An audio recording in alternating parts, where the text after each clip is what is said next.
આજ તો આપણને બેને કાળો કહી દો ને આપણે ન કરવાના કાંડ કર્યા. આજ તો બધા સેલિબ્રિટી એક જગ્યાએ ભેગા થયા. આજ તો મોટો ખર્ચો થઈ ગયો. જય દ્વારકાધીશ બધાને સવારમાં જ મશીન લઈ લીધું ભાણાના વાળ કાપવા. હજી તો થોડુંક મશીન એકાડ્યું તો ભાણો ઉભો થઈને વાળ ખંજાળવા માંડ્યો.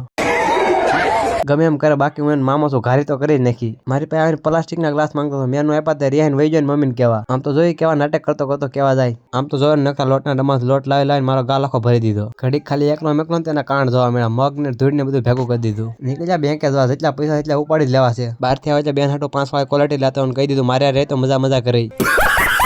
ભાણો એની ક્વોલિટી ખાતો હતો પાછો મમ્મી પાસે હતી એ તક માંગતો હતો. બેને આપણને કાળો કહી દીધો પછી આપણે બંને નાખું મેકઅપ ને સોપડી દીધું મોઢે. પછી તો આખા મોઢે સોપડી દીધું. ભાણો આપણથી બીવા માંડ્યો. હુકાઈ ગયો પછી ભાણો બહુ બીતો હતો. વાયા સામે ભાગી જતો હતો. પછી ભાણાને મેકઅપ કરી દીધી મોઢું ધોવા વહી ગયું કે હું તો ધોળો જ છું. પછી તો મેકઅપ ધોઈ નાખ્યું થઈ ગયો ને હીરા જેવો. હવે બેન કાળો નહીં કે તેરા ધ્યાન કિધર હે યે તેરા હીરો. પછી નાન બધા સેલિબ્રિટી થઈ જાય ભેગા. તમે બધાને જાણતા જ હશો. સાંજે ભાણા હાટું કેડબરી લેવા ભાણો કેડબરી લેવા હાટું વાયા દોડ્યો. ભાણા આખી કેડબરી આપી દીધી. પછી મિયા માંગ્યો મને એટલો જ ભાગ આપ્યો.